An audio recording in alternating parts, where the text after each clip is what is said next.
and welcome, Rичард Грэм.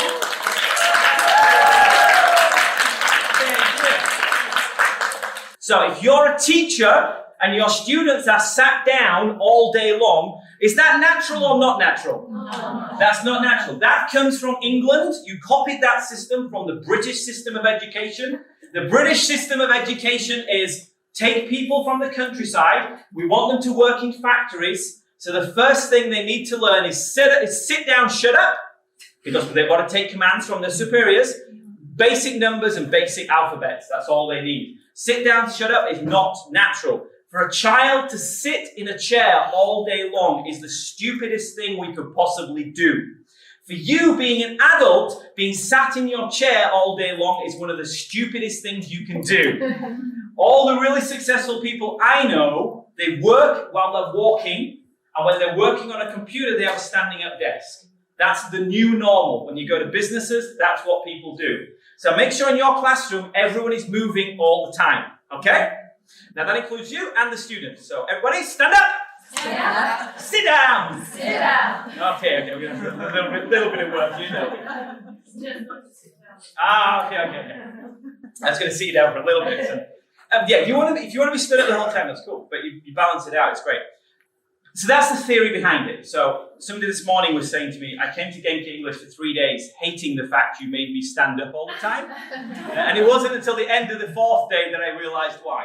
That's why, because it helps your students learn. When you move, your lymphatic system moves, your blood flows more freely, you have more oxygen to your brain, you think more clearly, you get better results in the exams. The parents love you, your boss gives you a raise. Hey, what more could you want? So, but also as well, this is GenkiEnglish, not just a PE lesson. So when you're moving, you need to talk as well. Okay? So when I say stand up, you all need to say stand up as well. Stand up! Stand up. Sit down! Sit down. Okay, interesting. One of the big problems with 19th century language teaching is that people used paper dictionaries. And in the paper dictionary, they would look up the transcription of the word and it had one reading of the word.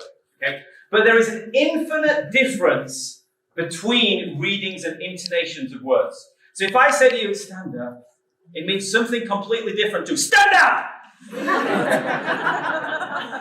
Which means something completely different to stand up. Intonation is key, and volume is key, and energy is key. Now, if you have shy students in your class, if the students are only speaking in a normal volume, the shy students will say nothing because they're shy and they don't want to talk. They don't have the communication skills yet. That's our job to give it to them. So our job is to raise the volume a notch so that if the loud kids are loud and then the shy kids think, okay, I can just say a little bit. Nobody will hear me, but they're still saying it. They're not being silent. Okay? So, I want big loud voices. Stand up! Stand up. Sit down! Sit down. Very good. Hands up! Hands up. Hands down. Hands down. Of course, hands up's usually like this, but we do it this way because it's like a movie and the kids love it. So, hands up! Hands down. Okay, very good. That's good. Clap! That's how you get your class quiet. Yeah. So if you got, I do demo classes with 1,000 kids. On Friday, I had 50 kids in Dimitri's school. One kid had a tin whistle. And his mum's there saying, it's okay. Is she here? Sorry. And I was like, so kids with tin whistles, you need to keep them quiet. But if you say to a child, shh, the worst thing you can say to a child, because it crushes their spirit. Instead, you bring them up and direct their energy in the right sort of way. Okay? Energy is what makes the world go around. If you speak to anybody who's successful and manage their energy, if you talk to people who are tired all the time, it's because they're not managing their energy. So you've got to learn how to control it. Okay? So the intonations of language and how we speak and the volume is really, really important. Is that okay? Yeah. Am I going too fast for a lot of people? No? Do you understand everything I'm saying? Yeah. If you disagree with me, just go, no, which is cool, because I can explain it a bit more. But it's good. Okay, so, what are we doing? Stand up. Stand up. Now. Sit down. Sit down. Clap. Look at all the smiles on your faces, because you're moving. And then, of course, some children have too much sugar in their diet. So in that case, we don't just need clap, we need cheer as well. Okay? So this time I will say cheer, and you will all go, yay!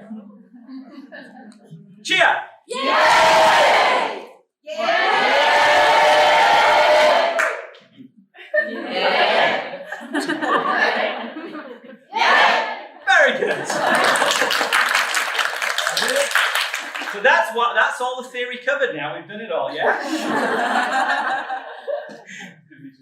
It's really important. I know a lot of you feel that sitting down and writing is what English is about. English isn't about sitting down and writing. English is about talking to people. So we need to get that right tension, the right atmosphere going. And also with the teacher as well. The teacher only does the first few minutes. And the rest of it is the kids who are going. They've got the energy. But some of you will say, actually, how many of you teach kids? How many of you teach adults? Cool. So some of you will say, oh, but my adults won't do that. No, I'm sorry, they won't do that. No, they won't. Last month I was in California. We were at a business event. So these are multi-million-dollar business people. This is what we were doing. The exact same things. Because they know if they sit down for more than 10 minutes, their brain stops working. They know they have to get up and they dance. They put dance music on and they dance around. These are multi-million-dollar business people. Okay? So if you think with your adults, if your adults say no, it's because you need to re-educate them. They've been educated in the sit-down, shut-up model, so you need to change them and say, look, you want to be successful at your job? You want to be the best doctor in the world? You want to be the best teacher in the world? You want to be the best dentist in the world? You want to be the best bricklayer in the world? Let me show you these techniques that some of the most successful people use. And you do it with them and they'll go, that's crazy! Some of them will leave. Cool, they're not your avatar, because they'll never learn. But some of them will stay with you and go, wow, that's amazing, and tell all their friends, and you have so many students you don't know what to do with. Okay, is that good? Okay, so, second thing is music. How many of you use music in your classroom? Oh, wow, okay, excellent. How many use GenkiEnglish in the classroom? GenkiEnglish songs, okay, good. So, you need music in the classroom. Why do you use music in the classroom? Just to move, energy. Relaxing. Relaxing. Rhythm. Dancing. Interesting. Fun. Okay, interesting. So lots of different things. So the easy reason is that students forget the English you teach them. Yeah, when you're teaching kids, obviously they learn to speak first. You do speaking. They forget for the next lesson. But if you've got a melody, you never forget a melody. Yeah, so I've written songs for like commercials on TV, and I've done a lot of music producing for a long time. When we're doing music for commercials and things, TV commercials, yeah, we want it to get stuck in the head, so you go and buy that brand of cornflakes or that brand of chocolate. So we use the same technique in GenkiEnglish. With the music, it sticks in the head all day long. So that's one thing. So regular songs tend not to work because it's too much English. So we just take the target English and put it into a song. That's one. And then the second one is the emotion, like I said, the energy. If you want a relaxing music, play Twinkle, Twinkle, Little Star. It'll send your kids to sleep. Which you need. If you've got kindergarten kids and you've got 6 hours a day and you're on hour 7, you might want to calm them down. In general, I think that kids need more energy. Okay? Because remember, we're not pushing them down, we're giving them energy so they can become more confident and do things. So that's why in GenkiEnglish, I write the music to have a lot more energy in there so it lifts you up. Now look around the room now. I've been talking for 3 minutes and look at the smiles where they've gone. Look at everybody, look around the room. Now we're going to play a song and let's see what happens. So do you want to try a GenkiEnglish song? Yes. Yes or no? Yes. Do you want the easy version or the challenge version? Challenge. I'm not sure how confident that was. Easy or challenge? Challenge. Okay, let's have a go at the challenge version, shall we?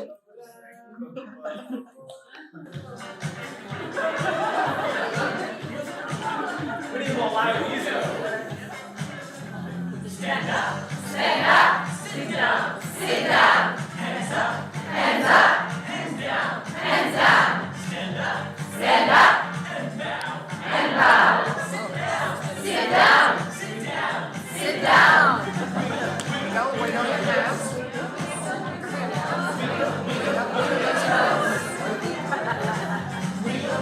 Wiggle your cheeks. Wiggle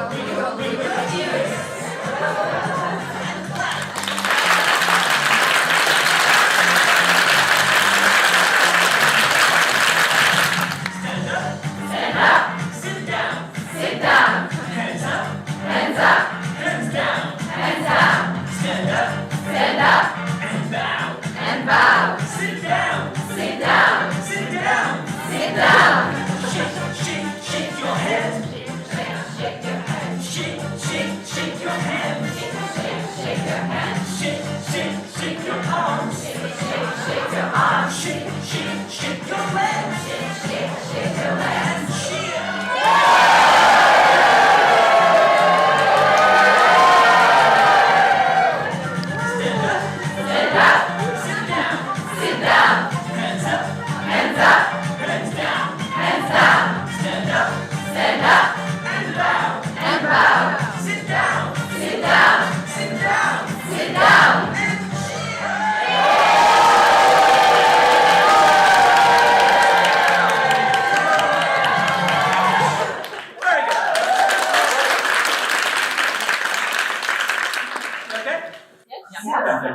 Now, the thing is, we do this all the way through the curriculum. For every single lesson. This is lesson 1.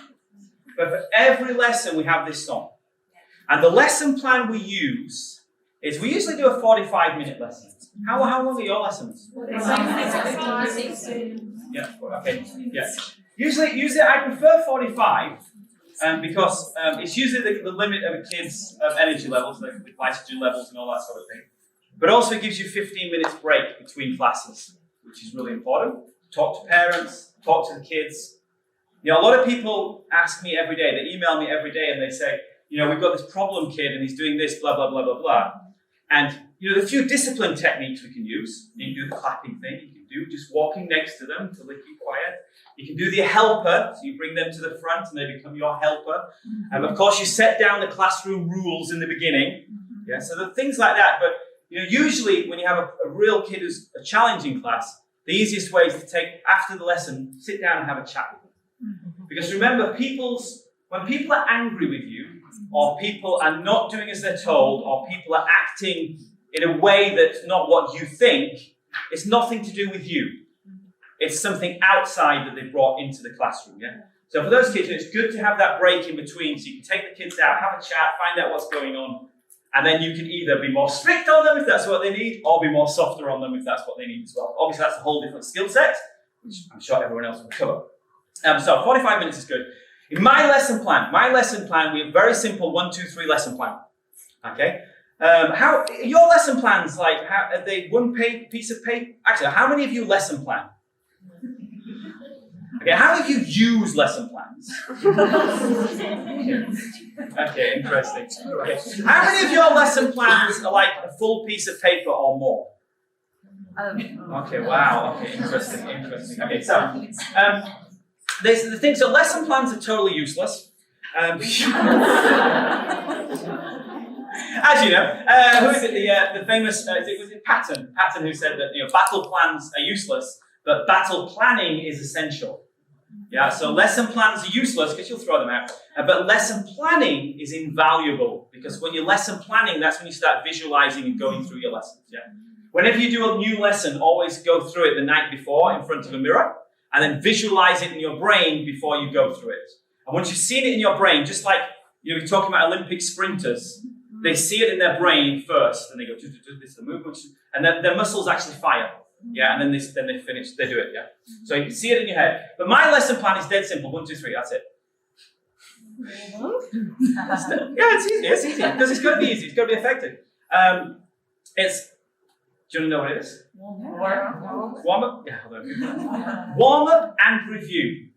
You have to review every lesson in every previous lesson. Okay? So a lot of teachers do, they teach a lesson and leave it, and teach a lesson and leave it, teach a lesson and leave it, yeah? But we do a warm-up, we review every lesson, and we do a thing called a 5-minute challenge. Okay? Now, we could try a 5-minute challenge here. I'm not sure you guys are going to be fast enough. Gone through the curriculum, yeah? So in the first 5 minutes of lesson, let's just start, okay, let's just try how fast it takes us to get through this. Where's my stopwatch there? Okay, are you ready to try a 5-minute challenge? Yeah. Can we make it a 2-minute challenge? No, see how far we can get through. I've only got an hour. I'm going to get onto the C1, C2 stuff. Okay, so it's very simple. All we do is just start a stopwatch, yeah? And then so the first lesson is stand up and sit down. We've already done these lessons, imagine, yeah? So we just go stand up, sit down, sit down. Oh, sorry.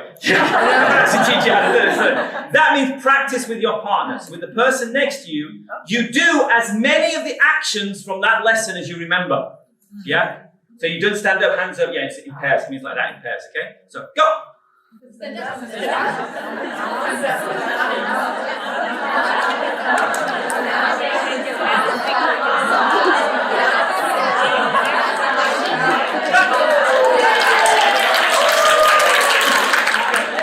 your name? So I'm going to ask you, what's your name? My name is. We've already done this lesson. Yeah, what's your name? My name is. Okay, now some of you are just saying your name. So, if you just say your name, like what's your name, Richard, that's more natural, and I used to teach like that. But what we found is, if you only do one-word answers, kids only speak in one word, and English doesn't work with one-word answers. Japanese does. In Japanese, you can have a whole conversation with just one word. But in English, you can't do it. You need sentences. So, what most teachers do is they teach a lot of vocab and things, and then afterwards they teach grammar rules. We throw that away. Grammar rules kill motivation and kill ability. You do not want grammar rules. Did you learn grammar rules when you learned Russian? No! Okay. So what you need is, you need the ability to just listen and get this input in, lots and lots of input. You get a natural ability of what it's like. Okay? Because grammar changes. Did you see the grammar textbook this morning? Yeah, the old English one? Would that have passed the tests these days? No, but that was a textbook, yes? It's always changing. I wrote a post the other day, and I put, I hope you're loving the new lessons. And I got a teacher from the Sorbonne in Paris, and she said, how dare you use the word I'm loving in English language materials? Loving is a disgusting word that only came from the monopolization of McDonald's and things that should never be used in a language class. I'm like, sorry, I already used it. Yeah. Language always, so the way we teach grammar is by sentences. Grammar means teaching in sentences. So if you're always teaching sentences, the kids or adult students naturally pick up the grammar structures. So that's why I'm quite insistent on things like my name is, instead of just Richard. Because if they learn my name is, they're learning the verb, the sentence structure, the sentence order in a natural way with no explanations. Once they can speak English well, for the exams, if you have to give them explanations, you can do, but that's later on, much, much later on. Okay, so what's your name? Oh, 5 minutes are up, we've only done 2. Okay, so, then ask me. What's your name? My name's Richard. What's your name?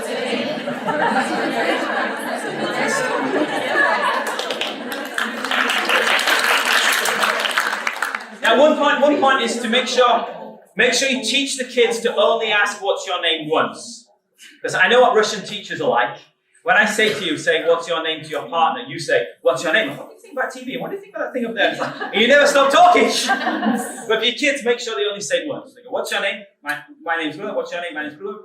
Back to the front. Okay? Next lesson is, how are you? How are you? Okay, we need to do a bit of language work on this one. So, very quick lesson. So, 1 minute song. Everyone stand up.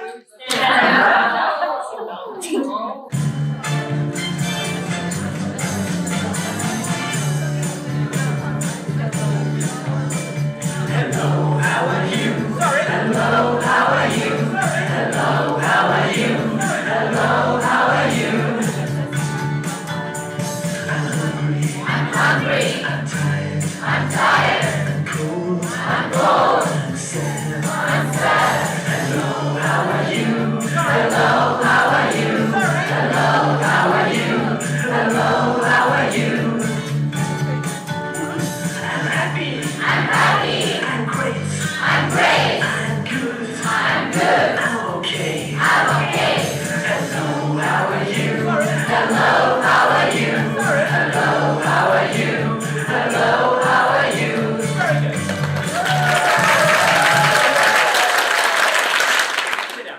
Sit down. Okay.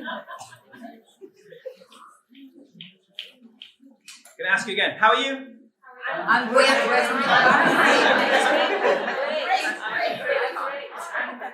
There's a huge difference between someone who says, how are you? And someone who says, I'm okay, I'm good. And someone who says, I'm great.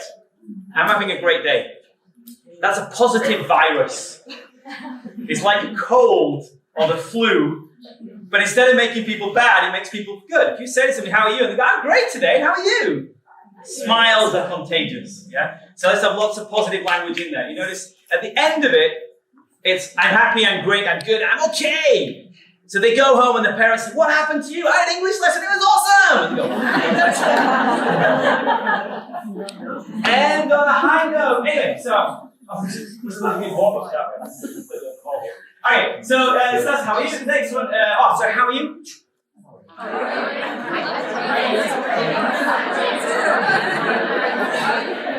Just one time, that's all! Okay, I'm a superhero. Some of you know the superhero, but the superhero one is I can. So so I can. Straight. Okay. And you run through that, and then you get the kids to do pairs, left and right. The same thing. Stand up. Left. Right. Backwards. Forward. Forwards. Sit down. Clap. So do you get the idea? This is the warm-up and review. You're going to go through the whole curriculum. So one lesson, so each theme is one lesson, yeah? So after 8 lessons, your kids can go through, say now, rock, paper, scissors, what's your name and how are you? And I can do this, I can do that, where do I go? Left and right, and I can do it, I can, he can, she is, we are, and thank you at the end of it. That's after 8 lessons, okay? After 5 lessons, 1, 2, 3, 4, 5, kids can make videos for Facebook, or Instagram, or VK. Get permission, of course, definitely 100%. But you can get kids in a language, they can say things like, "Hello, my name is," name of their superhero, yeah? "I can," boom, their superpower. "I can," their superpower, and then "I can," their superpower. So after 1, 2, 3, 4, 5 lessons, your kids can be making videos like that for Facebook, full of confidence with super body language. That is what makes other parents jealous and want to come to your school. Or if you're in primary school, if you're in government school, it's what makes all the other teachers jealous, but you don't care about their criticism. You just think, I'm doing awesome things for my kids. Okay, so this is all about getting this language there and really useful stuff. You go through all the curriculum, and we've got songs for every single thing on here. We've got brothers and sisters, winter clothes and summer clothes, and I can do it at past tense stuff and everything like that. So for example, let's go at breakfast. There's 100 lessons altogether. You do morning routines. Let's just have a try this one. So I want you to pretend to be Little Red Riding Hoods. So we usually do superheroes, but we're going to do Little Red Riding Hoods, all girls. So stand up. So I want you to pretend to be Little Red Riding Hood. Just sort of walk on the spot like you think Little Red Riding Hood would walk. Just walk on the spot, okay? Yeah, okay, that's a little bit 19th century, isn't it? Okay. Sit down! No, I'm cool. It's not here yet. It's a different one. So, yesterday we had a school owners workshop, and I could look at that room, and I would look at how people walked. And by the way they walked, I knew how many students they had.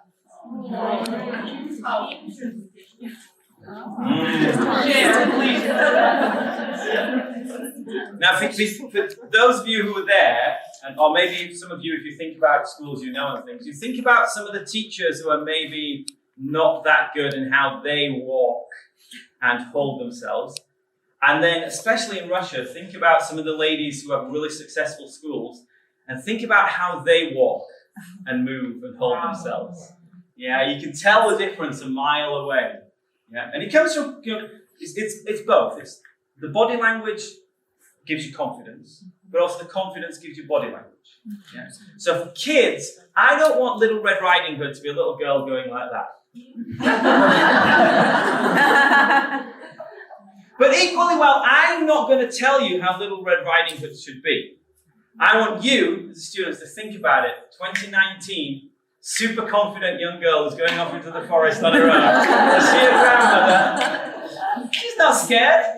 She's not scared. She's got the skills. She's got confidence. She knows what she's doing. So now I want you to stand up. In 1 second, when I say stand up, stand up and try walking on the spot like a super confident 2019 Little Red Riding Hood. Stand up. Start to walk. I'm Little Red Riding Hood. Yeah.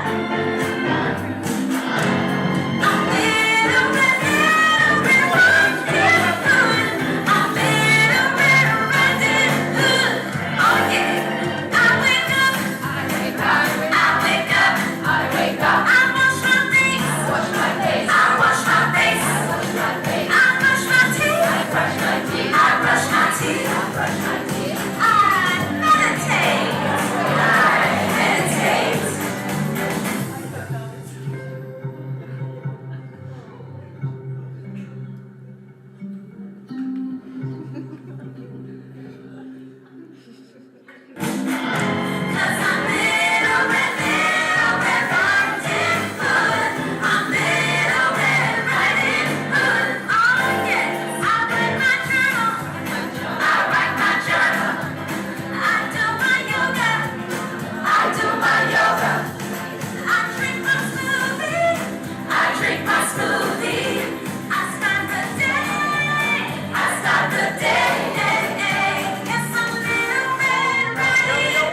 So it's all about this attitude, getting the body work there, getting the confidence in there and things.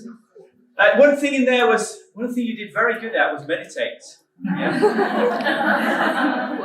Because with this song, when I listen to this song, I know which teachers have students who are always fidgety and never pay attention.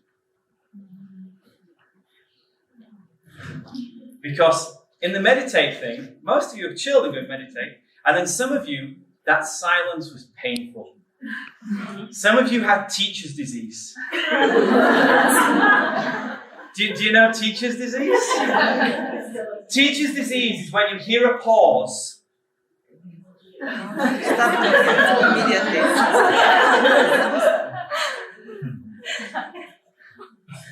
Teach me a word of Russian. Tell me a word in Russian. Tell me something in Russian. Спасибо. Well, spasibo is a bit easy. Something a bit more complicated. What? What does that mean? Трамвай. Tram. How on earth is that useful? Who has trams? Yes. Okay. Well, that sounds more complicated. What's that? What is it? Размышление. Okay. What? Contemplation. Contemplate. Oh, I like that. Well, okay, so tell me again.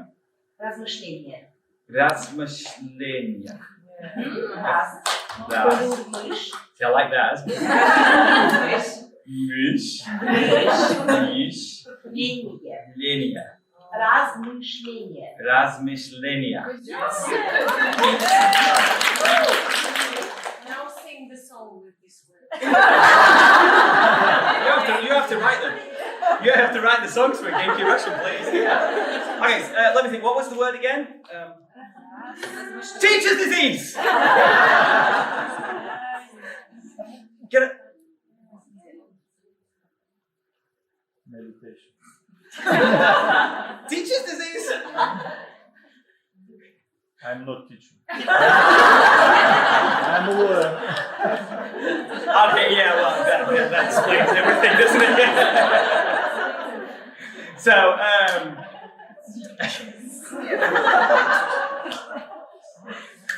I've had armed police people in my workshop before. I've never had lawyers before. Okay. You want me to get onto the C1, C2, don't you? Okay, I'll get onto it as quick as I can. Okay, so, what was I going to say? Okay, so, when you play the piano, it doesn't matter what notes you play. The notes are not important. The important parts of playing the piano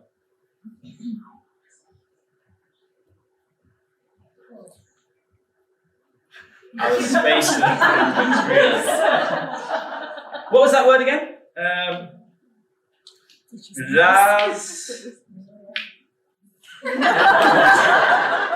Now, can you see what you're doing to your students?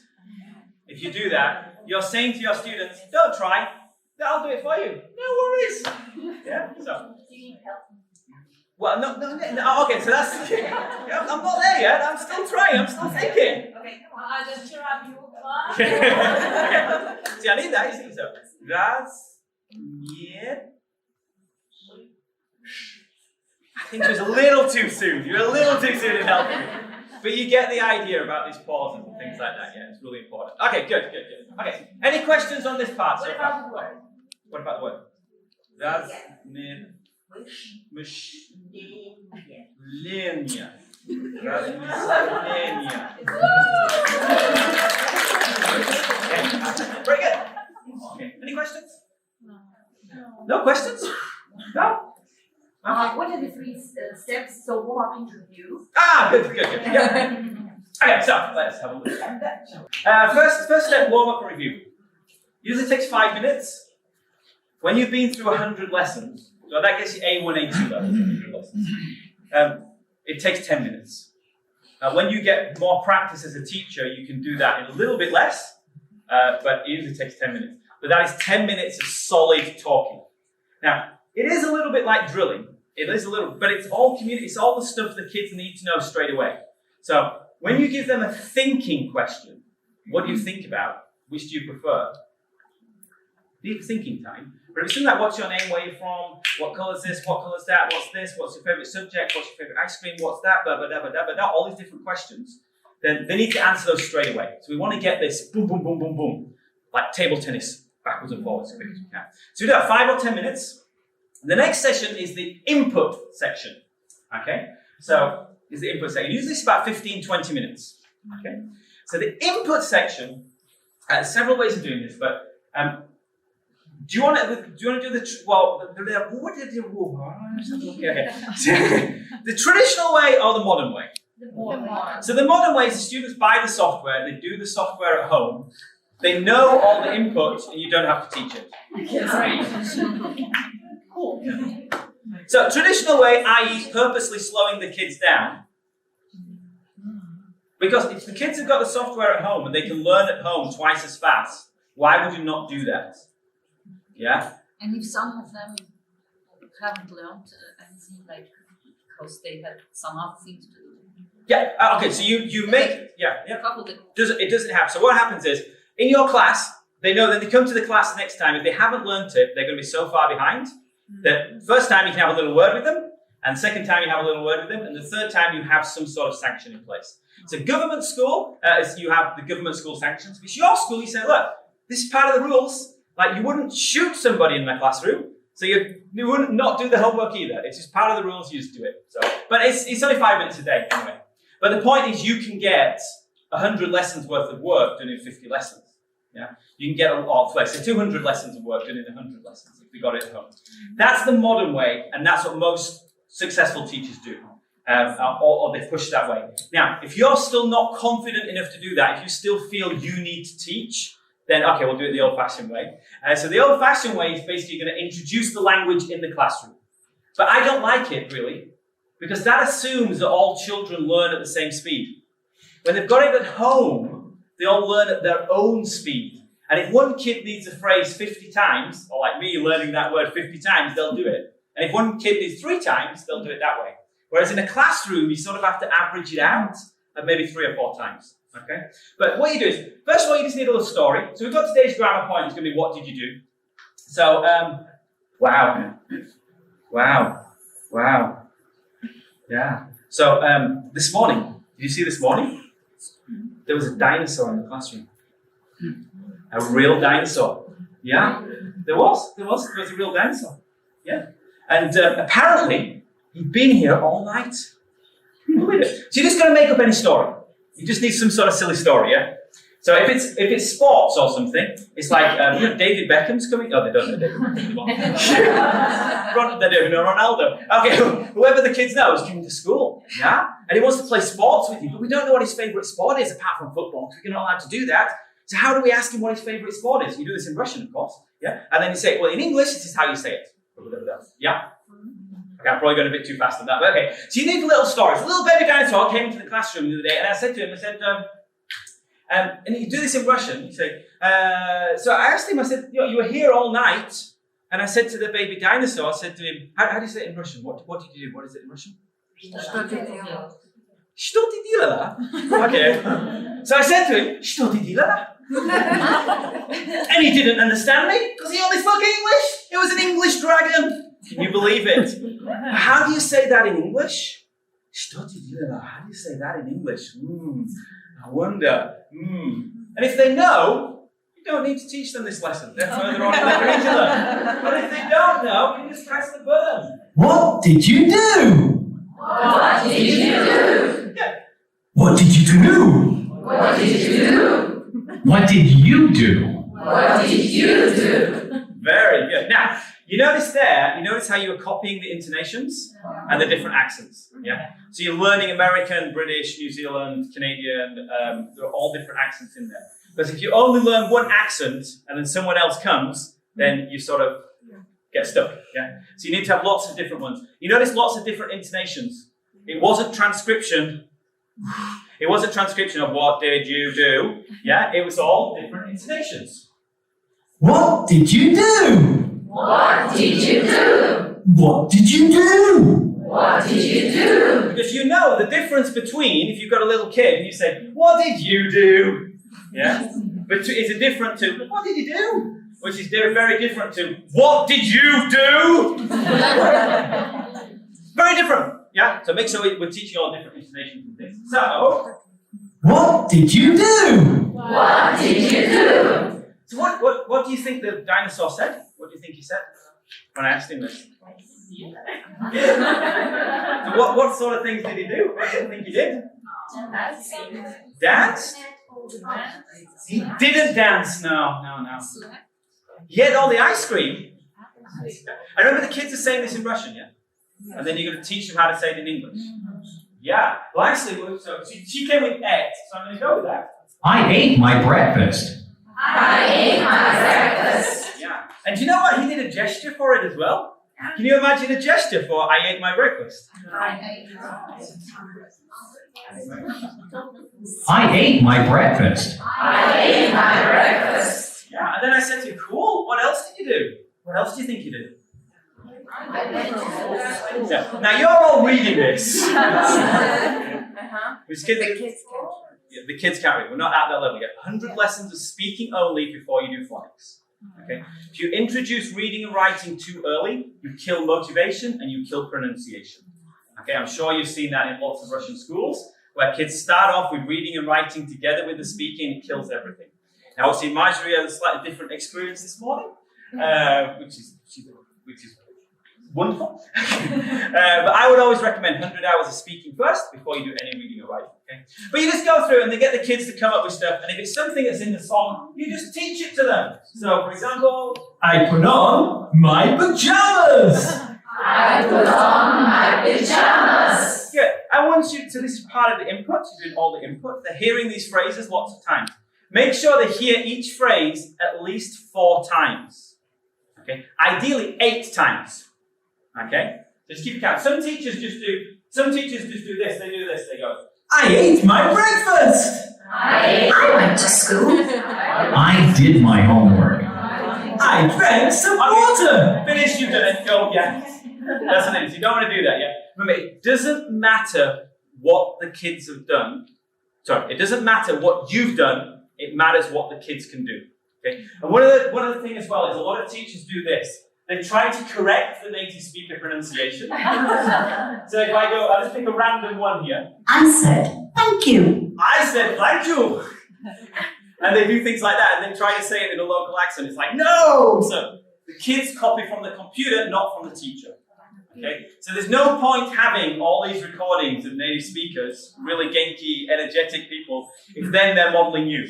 In the beginning, the first 8 times come from the computer, and then afterwards, in the game, you can speak as much as you want, and the kids will correct your pronunciation.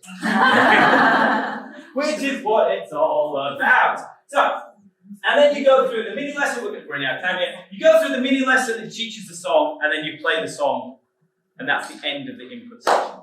Does that sound okay? Yeah. Should we try this song? Yeah. Do you want to go through the mini lesson to see what it's like or not? Yeah, okay. So if you notice as well, when you're actually teaching this, you're not doing much.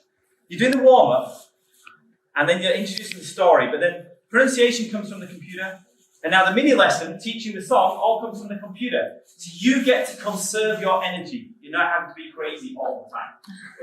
Hey, baby dinosaur! Baby dinosaur! Baby dinosaur went to school today.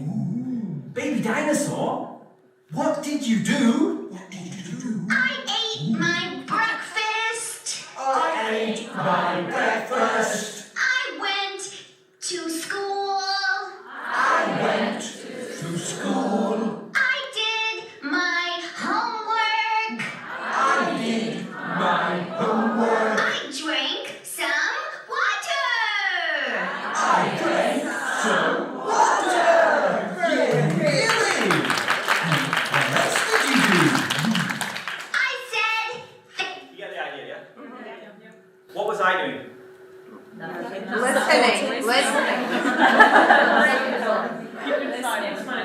I was walking around listening to see if you were all doing it or not, and to check your pronunciation to see if you needed more practice. Okay? So if I'm always at the front, always giving the stuff, I can't listen, I don't have time to listen. But if you use the computers, I've got plenty of time to listen. You could go to the back and have a vodka, but... Okay, so we go with the song. Stand up! Stand up! Okay, here we go.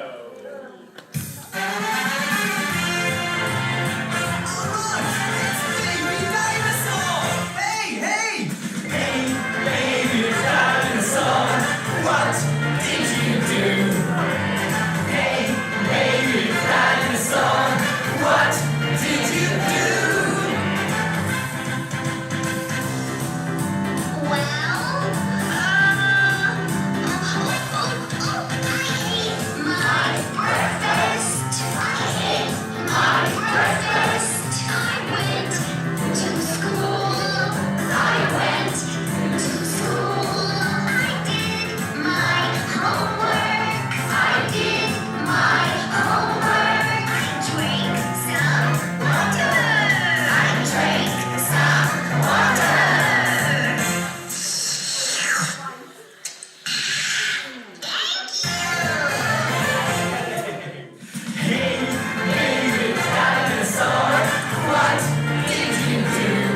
were singing. Monitoring. Yeah. And I went and had a chat with the girl over there at a headache. She wasn't feeling very well, so I could have time to go and chat to her whilst you were all working.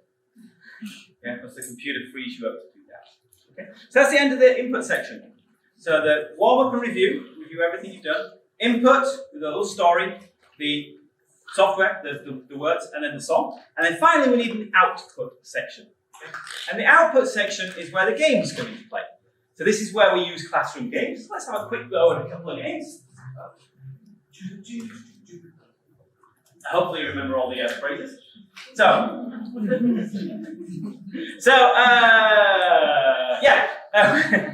input, now output, yeah? Now some people think that students shouldn't speak for months on end, and I think that's stupid. I want people speaking from the beginning. That's the way I do it. So we're going to play a quick little game. Do you want to play a quick game? Yeah. Okay, it's very simple. So all you're going to do is, in a second, not yet. Not yet. But in a second, you're going to find a partner and you're going to ask them and you're going to say, what did you do? If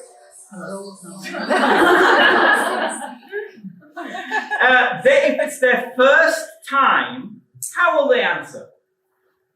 I ate my breakfast, because that's number one on the board. Yeah? If the kids have forgotten it, the perfect time to press the button, I ate my breakfast! I ate my breakfast. So you can still be teaching during the game. And there's more motivation there because they want to get it done. So you say to her, I ate my breakfast. Sorry, I say, what did you do? She says, ate my breakfast. She asks me, What did you do? what do I say? My first time. I ate my breakfast. I ate my breakfast. Cool, bye-bye. I find somebody else. I'm going to say, what did you do? What did she say? I ate my breakfast. No. I don't. First time for her, so she says. It's your first time. Now, did you listen to what she said? Yeah. You went, I ate my breakfast. Now, if you let that continue, what will happen is you'll have an adult who talks like this. She watched it. Super confident adults. Okay, so we've got to fix it straight away. So, nice and kinky. Okay, what did you do? I ate my breakfast. Look at her face, completely different. Yeah. Yeah. Now she's smiling. Ask me. What did you do? What do I say? I went to school. I ate my breakfast. You sure? Yeah. Where's the box? Really? Are you sure? I'm just checking. I'm not going to instantly say yes or no to it. Yeah. So the second time, so I say I went to school. Third time, I will say I did my homework. Okay? Yeah? So how long will it take you to do the top 4? 5 seconds. 5 seconds? With 2 people, so you ask one person, split up, find another person, ask again, find another person, ask again, find another person, ask again, and sit down. How long will it take you? 30 seconds? 1 minute? Okay. Let me give you 2 minutes. 2 minutes. Can you do it in 2 minutes? Yeah. Can you do it in 2 minutes? Yeah. GenkiEnglish, rule number 1, I can do it. I can do it. Stand up. Stand That's up. too slow, sit down. Sit down. Now, do you see why the standing up and sitting down is so important in the beginning? Because you have to train them so that it's done quickly, so you're not wasting time when you come to do the games, yeah? Everybody, 3, 2, 1, sit down. Stand up. Stand up. Ready, steady, go. So, several things with games. Number 1 is make sure your instructions are clear. You're only doing the top 4. That's why, if your student's English level is here, and the game explanation level is here, do the explanation in Russian. This is too high for them. If L+1, a little bit, that's okay. But up here, you make sure they understand the rules, yeah? Secondly is, you get to hear who cheats and who doesn't cheat. No, plus 1 minute. Okay? And then you also get to hear all the pronunciation. Also as well, one of the things is peer learning. Did you notice a few people didn't know the answers? What happened? Their partner told them the answer. Yeah, cheating is good. Kids learn better from their peers than they do from us. So actually that's one reason why doing the homework, doing the software or tasks at home is better. Because students are afraid of asking a teacher. But they know the computer doesn't care, so they'll just ask the computer a million different times. Is that okay? So that's the basic lesson. Warm up and review, input and output. Okay? I was going to play the B1, B2 levels, but if you go to, so all the songs we've done so far are part of my teacher's set. You have to buy that because it's taken 20 years of my life to make. And it's cost over $1 million to develop the software and test it. So you have to buy that. If you want to go to the B1, B2 things, that's at hiphopenglish.com and it's free online. So if you want to check out those level ones, hiphopenglish.com, which is good for B1, B2. I was going to play the better than the best of the best song, but I can't find it. I've only got 10 minutes left, I've got 8 minutes left, that clock's wrong. So, there we go. Any questions on everything so far? No? Yes, quick question, yeah? Yeah. Dimitri's thing, yeah. So, didn't I just cover that in the previous one? I put it in the previous one, yeah. So, okay, so okay, do you want me to do the NASA science bit? Okay. Okay, so Dimitri was saying to me, make sure you do all the research thing, the Harvard thing and the Oxford thing and all that sort of thing first. And I did that, but the thing is, I'm a scientist. I used to study black holes. I used to study a black hole called Markarian 421 that's up there. We used to use the NASA satellite and we used to get all this data. So for me, when I do research on things, I need 1,000, 10,000 data points and I need one variable.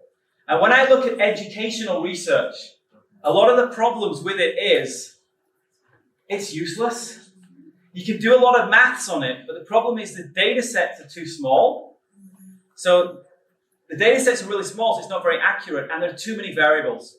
So we know that, do you know what the biggest variable is when you're teaching English? Like say, if I'm doing a project where we have teachers teaching GenkiEnglish in a school, what's the biggest variable, the biggest thing that changes the result the most? What do you think it is? Children. Children? No. Teachers. Children are the same everywhere. Teacher. The teacher is 100% the difference. And to be honest, what everyone is saying to me now is forget about teachers. Because you are the creme de la creme. You're the people on the top who are doing really cool stuff here. If you give a child an average teacher, that average teacher puts that child down. It starts with sit down, shut up. It continues with shh. It continues on to you can't do that. And it continues on to don't be stupid. Think of something realistic to do with your life.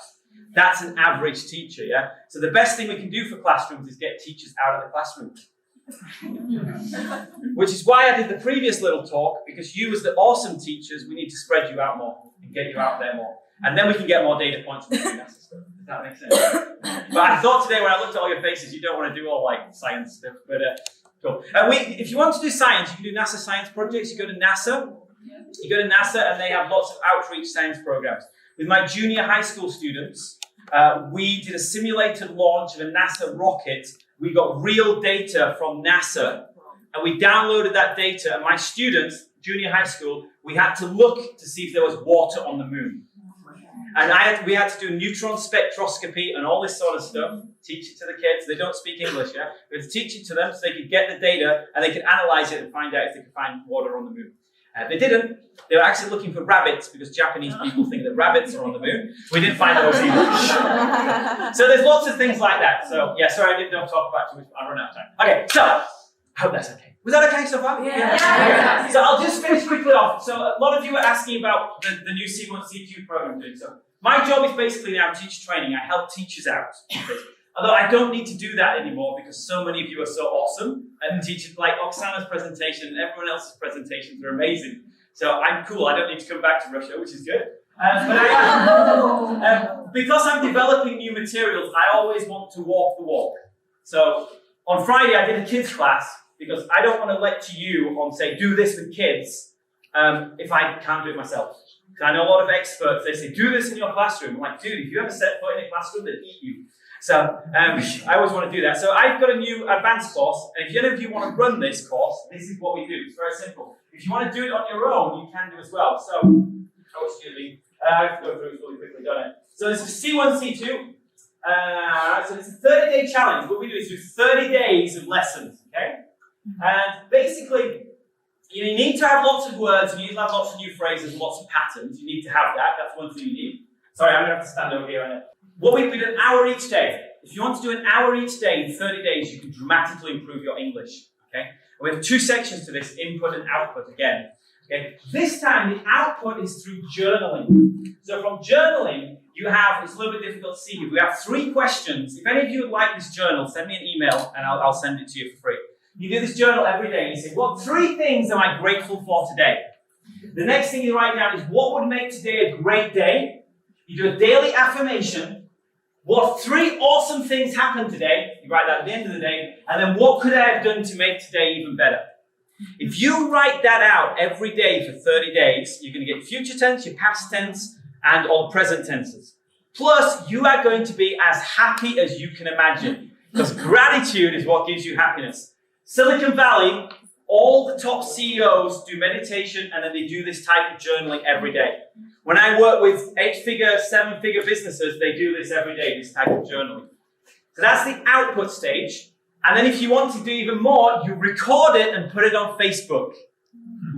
Now, I actually have when I run this course, I actually have a group and we have some amazing people who do videos. And it's a crazy community and you wake up every morning and there's just positivity in your Facebook feed. It's just beautiful. So you get a group of friends together if you're learning yourself, or if you're a teacher, get a group of students together in the Facebook page. Every morning they write their journal and then they talk it and speak it into a 1-minute video and upload it to Facebook, and then everybody watches them every day because it's like super addictive. It's like positive Facebook. So that's the output stage. And then for the input stage, So for the output here, you get the grammar, you get speaking, you get specialized vocab, and you get to transform your language. Okay, they all become positive language. And then for the input stage, we get you to read a book every single day for 30 days. Now, what do you think about that? These are some of the books that we were doing in the course, like Seth McGann marketing book, Sapiens, A Brief History of Humankind, Leonardo da Vinci by Walter Isaacson. Have you heard of any of these books? Yeah. These are the best-selling, top Amazon, hugely successful books. Okay. Now, obviously, do you have time to read a whole book every day? No. So what we do is we have a special app where every day you get a book for free. And you can read the book, and it's a squashed down, condensed version. So you learn all the skills and all the techniques the author wants to teach, and you learn the real American or British language from today. It's not textbooks. These are the top-selling books right now. So you get real language. And do you know what's even better? You press play, and you can listen to a narration of each book each day. I do think that's cool. Now imagine if you read 30 books in 30 days. Imagine if you journaled 30 days in a row. What would happen to you? When we do the book, you can also do a quick little book review, just a thing about what you liked about the book and things like that. But in general, just doing that works out really well. Okay, I'm getting told on time here. It's hyper-real. These books are hyper-real. The words and sounds, and you learn all the latest thoughts and trends. So very often, a lot of you teaching business English, or if you're teaching scientists and stuff, what you're teaching is old-fashioned and outdated because it was last year's. You don't want to teach 2018. You want to teach 2020 or 2021. But you know, everything here is the latest thoughts and the latest ideas. If you're teaching nutritionists, they'll get the latest things. If you're teaching business people, they'll get the latest business stuff. If you're teaching lawyers, I'm not sure if law changes that much, but you'll get all the latest thinking, and especially legal changes, yeah? You'll learn all about that as well. So, that's really good. Now, that app, as I say, it's a different book each day. You get a free book each day for 30 days of challenge. You do 30 days and journal it. Now, if you join, you can pay and you can join my challenge when I do it in November. Or, because you've all come here today, you probably want to switch the camera off for a second for this. Would you like me to tell you the name of the app where you can get these from? We can. Yeah, just Dasha have it on the phone. Just show them. Go and ask Dasha at the end and she'll tell you what it is. Okay. Or you can email me and I'll send you a link where you can join up. Okay. You can pay to have access to all the books all the time, or for free you can have one book each day. Which is the main thing. Email me, richard@GenkiEnglish.net, or see me on Facebook, message me. I'll send you the link, or go and speak to Dasha and she'll show you how to do it. So for 30 days, you can be reading a book, a modern, hyper-real book. You can be journaling, fixing your brain, fixing all the positive language in there, being grateful and super happy because you've been grateful each day. And after 30 days, you're going to see a huge jump in your ability. Who do we have here who did the challenge last year? Yeah, we have some people who did the challenge last year. Speak to the girls who did that. What was it like? It was great. Yeah? Was it good? Was it hard work? Sometimes. Sometimes it's a bit of hard work, but it's all commitment. But 30 days, that's my C1, C2 program. That's all you need. You don't need anything else. You just need language for your life, gratitude for your life, and learning from new fields or the fields you're interested in every day, and you're going to build up and you'll become super fluent, which is what we want to do. Keep it simple. Lesson plan 1, 2, 3. Warm up, input, output. My time's up. Thank you. Send me on Facebook.